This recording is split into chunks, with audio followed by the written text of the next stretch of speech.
moving beyond the more obvious regularized by early stopping, regularized by L1 or L2 penalties, it turns out that just using stochastic gradient descent does regularization. So what's happening? Again, as we said before, we're going to start with small random weights. As we do stochastic gradient descent, the weights will get bigger. We use early stopping to avoid overfitting. But it's not just early stopping, it's what sorts of minima we converge to.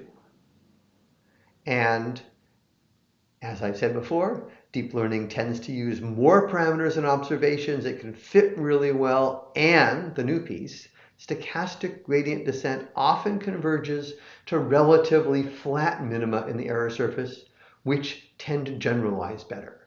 So gradient descent is sort of magic.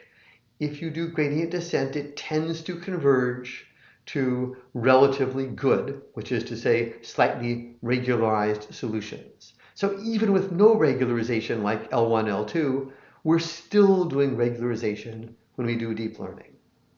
Now, somewhat surprisingly, gradient descent, depending upon which gradient descent method you use and depending upon the learning rate, you'll get different solutions. I won't walk through all of these, but there's a bunch of methods which you hopefully just saw, like Atom and Attograd, that are different stochastic gradient descent methods. And if you look at training error versus epoch as you converge, or testing error, what you see is that different methods not just converge at different speeds, but converge to rather different solutions, right? Error ranging from 8% up to 13%.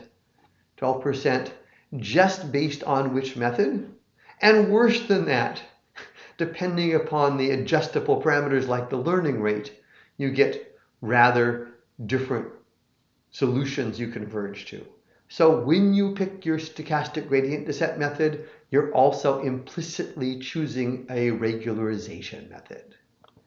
Now the theory is a little tricky, but it argues that small learning rates, if you go down very slowly, they're likely to converge to a deeper minimum. They will tend to move more toward the overfitting than the underfitting. This could be good or it could be bad, right? You might find a better minimum rather than underfitting, or it might be, well, could be good or bad. Large learning rates, if you go big steps, tend to regularize more.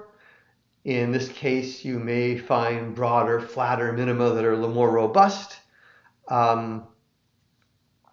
Surprisingly, the literature is a little adamant about what works. In practice, like many things in deep learning, sometimes small learning rates are better, sometimes large learning rates are better. Give it a try and see what works best or worst on the data set that we have.